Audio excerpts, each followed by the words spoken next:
La formación del estado de Chiapas, 1786-1825. ¿Y cuál puede ser el motivo o qué piensa usted? ¿Por qué Chiapas se mantuvo tan cercana a la monarquía? ¿Por qué defensora de la monarquía y no aprovechar el momento de la insurgencia para independizarse, para buscar un nuevo gobierno, una nueva forma de ser gobernado? ¿Por qué no aprovechó la insurgencia? Porque no le interesaba la insurgencia, ¿no? El ayuntamiento de Ciudad Real no quería independizarse de España. Quería permanecer igual como había permanecido. ¿Y qué ventajas podría tener? Ventajas, pues, la paz y la tranquilidad que habían gozado durante casi 300 años, ¿no?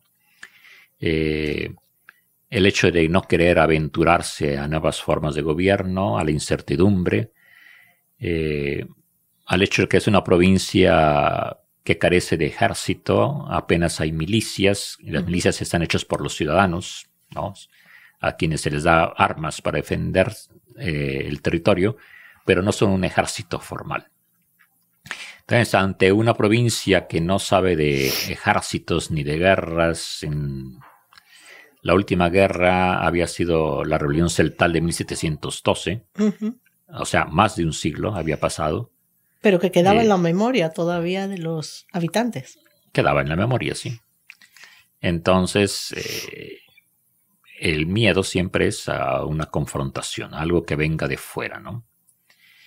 ¿De fuera o de adentro? E incluso, o de adentro también, ¿no? Entendiendo que para los criollos mestizos de San Cristóbal, de aquel momento Ciudad Real, los indios eran otra gente, ¿no? Otra nación. Y así lo dicen en uno de los documentos de la época. Son una nación por aparte, a la cual le tenemos miedo. Porque además eran mayoría, ¿verdad? Y porque eran mayoría, sí, y ellos eran la minoría.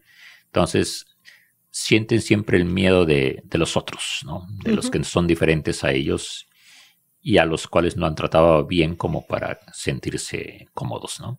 Siempre están esperando que estalle en algún momento dado una nueva rebelión. Entonces, esa es la sensación de inseguridad. Por eso, las guerras que ocurren allá afuera del territorio de Chiapaneco, pues esas guerras los ponen en tensión, ¿no? Entonces prefieren la paz y la tranquilidad que les otorga la corona española. Pero volvamos a territorio peninsular, porque mientras todo esto acontece, la península se está convocando a cortes. Y no sé si nos puede hablar un poco de qué es esto de las cortes, cómo surge, porque ahí también van a tener su voz, ¿no? Los chiapanecos. Ajá. Sí, claro. Las cortes, o sea, lo que vendría a ser en los sistemas republicanos, el Congreso, las cortes españolas, se reúnen convocadas por un grupo de, digamos, liberales españoles que quieren dar una constitución a la monarquía. Esto, bueno, vamos a explicar un poco porque esto mientras está José I, que es un rey no reconocido. Se convoca a cortes en un momento de crisis, ¿no? Sí, es un momento de crisis porque en Madrid está José Bonaparte como rey, no reconocido por los españoles. Y estas cortes se convocan en el sur de España, donde la presencia francesa pues no está, ¿no? Más bien dominan los españoles en el sur de Francia. Digo, en el sur de España. De España. Entonces, Cádiz es la ciudad portuaria que da al Atlántico, donde se reúnen los diputados. Propiamente en la isla de León, que está frente a Cádiz, ¿no? Entonces, allí, refugiados de los franceses, se reúnen los españoles, los grupos dirigentes españoles envueltos en la política del momento. Entonces, son ellos los que convocan estas cortes. Quieren que hablen todas las provincias españolas, ¿no? En América, en Filipinas, Pero este es un momento muy importante porque por primera vez se reconoce una igualdad de las provincias, ¿verdad? Exactamente, la Constitución española va a declarar que todos los habitantes de todos los territorios son iguales, ¿no? Eso no había ocurrido antes, ¿no? Antes, pues bueno, prácticamente comenzamos con que no había una constitución que lo dijera. Entonces la Constitución habla de que son ciudadanos españoles los que habitan ambos hemisferios, ¿no? El norte y el sur. Y bueno, pues eso es sumamente importante porque va a dar la oportunidad a todas las provincias de exponer sus necesidades, sus sentires en las Cortes, ¿no? Entonces, cada provincia va a nombrar un representante y en el caso de chiapanecos, primero se nombra un representante, Sebastián Esponda y Olechea, abogado tuxtleco, que desafortunadamente muere apenas embarcado en el Golfo de México, víctima de la fiebre amarilla, y entonces hay necesidad de volver a nombrar a otro representante. Ese segundo representante, que será el primero efectivo, que llegará a España, es el canónigo Mariano Nicolás Robles Domínguez y Mazariegos, ¿no? Que, bueno, descendiente del antiguo conquistador de la provincia, Diego de Mazariegos, y bueno, es él quien va a exponer la necesidad de que la provincia tenga una diputación provincial, de que haya becas para los 12 colegiales indios, de que se abra el comercio de la provincia, teniendo en cuenta que pues vive muy aislada, los caminos son malos, y que se abran puertos como Tonalá y Tapachula al comercio interoceánico. Entonces lo que propone Robles es una mejoría de la provincia, ¿no? El promover el desarrollo, el progreso de la provincia en los planos políticos, en los planos social y económico. Una mejoría, pero no un cambio radical. Pues no un cambio radical. Él está hablando dentro de lo que viene a ser la monarquía española, ¿no? No está pensando en una república, ¿no? Que la república era algo que también asustaba en aquellos tiempos porque estaba el ejemplo de la Revolución Francesa, los excesos de la Revolución Francesa, que mucha gente murió, sobre todo en el periodo del terror, ¿no? Cuando la guillotina estuvo más activa que nunca. Entonces, esa imagen de sangre y de violencia tremendas que había generado la Revolución Francesa chocaba pues, frontalmente, ¿no? ¿Quién quiere ver violencia? ¿Quién quiere ver sangre, ¿no? Entonces, la República se relacionaba con todo ese legado que había dejado la Revolución Francesa.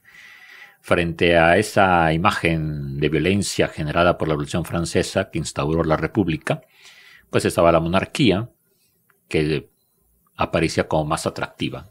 Más estable.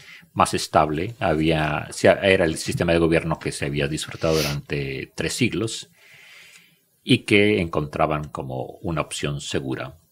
Y de esas peticiones que hizo Mariano Nicolás Robles, ¿cuáles fueron aprobadas? ¿Realmente surtieron efecto? ¿Se les otorgó alguna de las cuestiones que pedían los chiapanecos a través de Mariano Robles? Aunque, bueno, Mariano Robles parece ser que no llevó desde aquí un documento previo, ¿no? De solicitudes.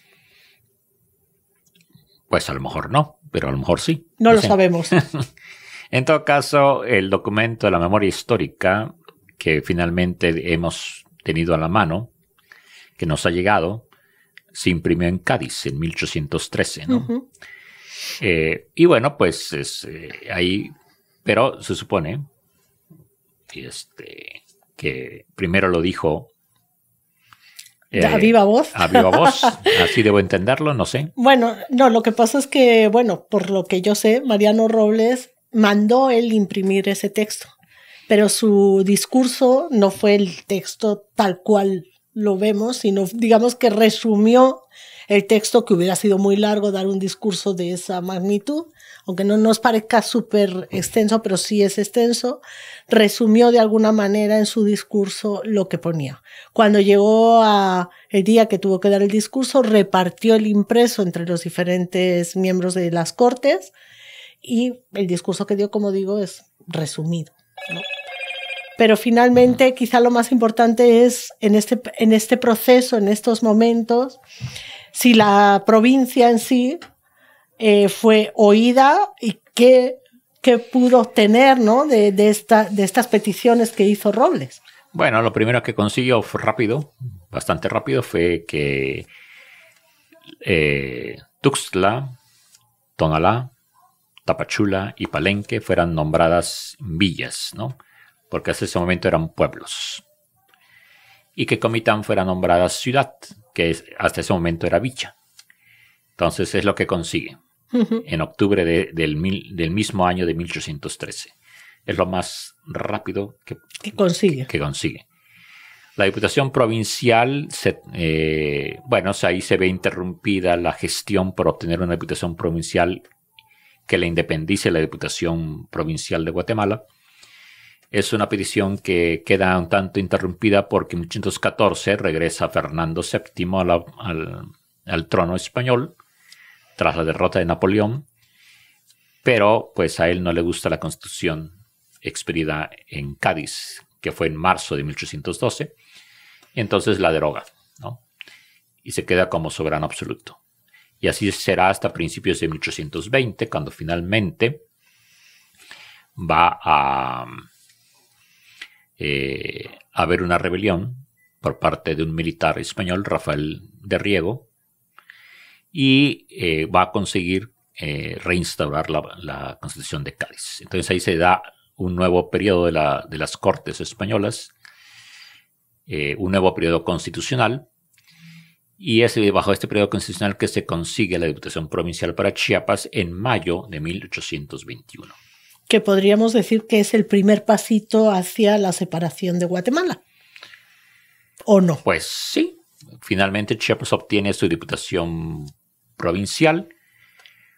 No la establece sino cuando ya se pronunció la independencia. Eso hay que tomarlo en cuenta también. En aquella época, pues, pasaban meses para que la gente se enterara de las noticias. Y se expide en mayo del 21 esta aprobación para que Chiapas cuente con su propia Diputación Provincial, pero se viene a instalar hasta el 15 de octubre, o sea, 5 meses después, cuando ya se ha pronunciado la independencia de la provincia, que había sido en septiembre.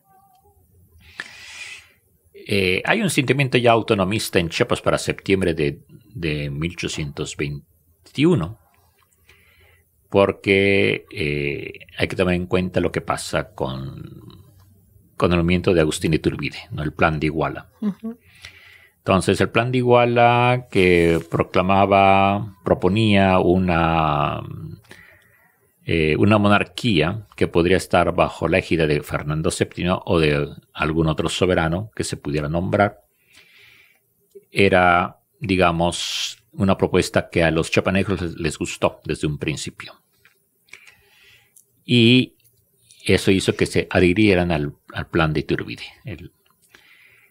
Buscaron desde un principio unirse a Agustín de Iturbide, pero en la ciudad de Guatemala los grupos dirigentes no estaban tan convencidos del plan de Iturbide. Entonces declaran la independencia por invitación de 3 poblaciones chiapanecas, que son Tuxtla, Comitán y Ciudad Real.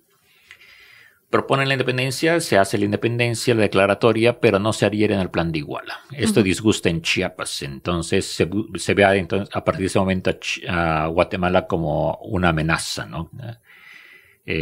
No se han querido ir al plan de Agustín de Iturbide y nosotros sí queremos estar con Iturbide.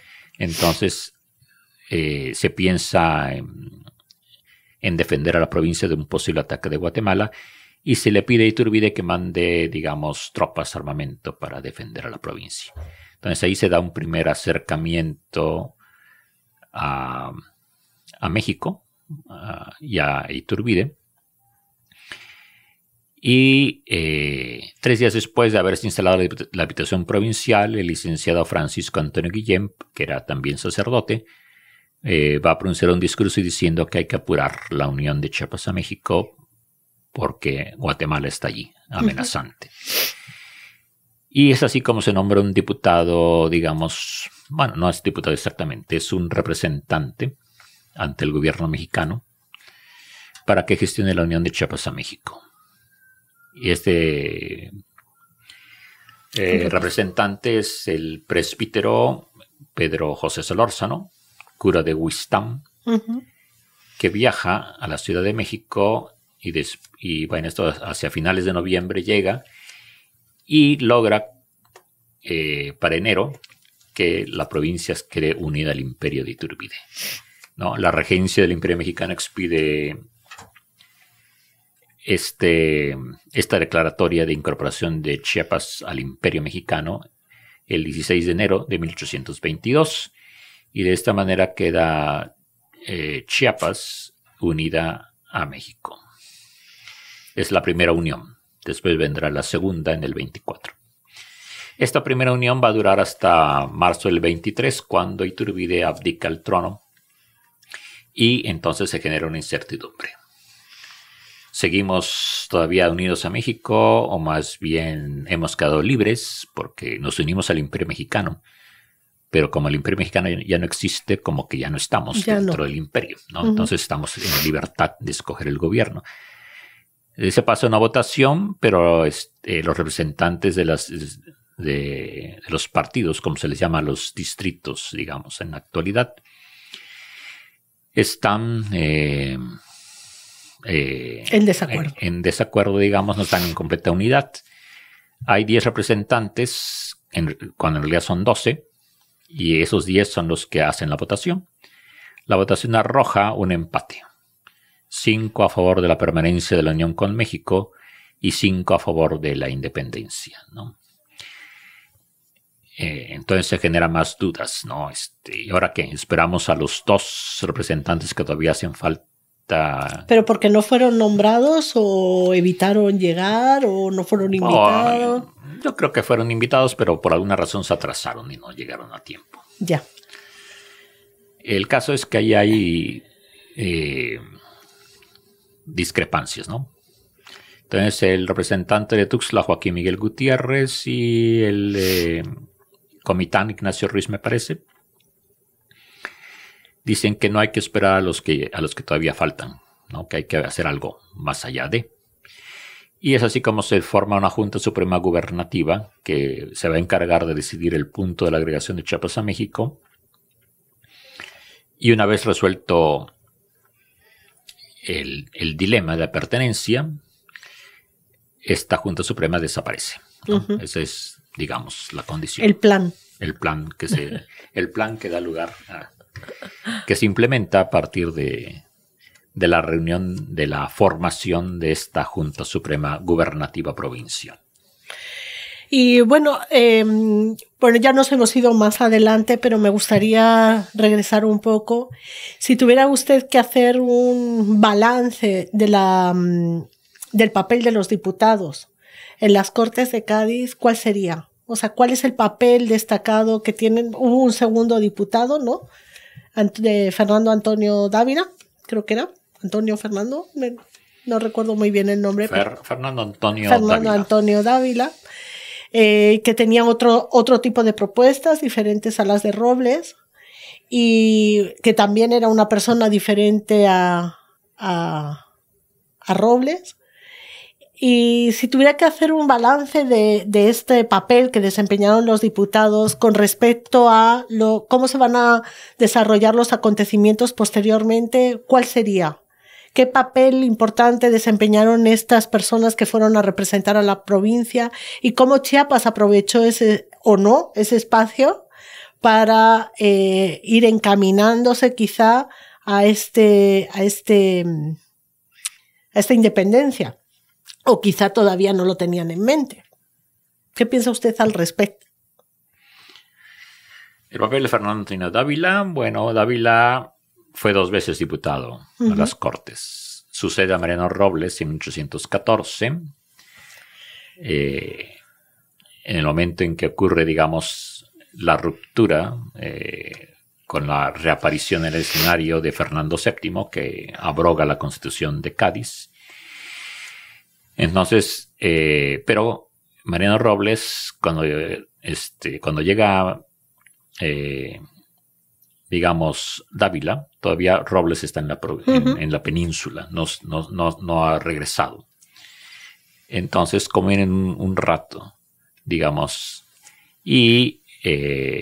pero bueno, la gestión de Robles queda, digamos, y la de Dávila queda un poco truncada por el hecho de esta abrogación de la Constitución de Cádiz. Va a reaparecer en escena en 1820, lo nombran a él diputado a las Cortes. Y bueno, pues él va a llevar una serie de instrucciones de la provincia, propiamente de Ciudad Real. Y entonces pues ya va a gestionar, digamos, esos intereses propios de la provincia que le han instruido. Le va a tocar, digamos, la concesión de la Diputación Provincial en 1821. Dávila, digamos, está en una posición distinta a Robles, ¿no? No es chiapaneco, él es guatemalteco. Y como que tiene mayores ligas que Robles, ¿no?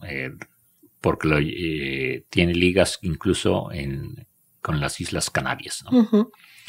Tiene que ver, digamos, un tanto con las sociedades que se forman en España.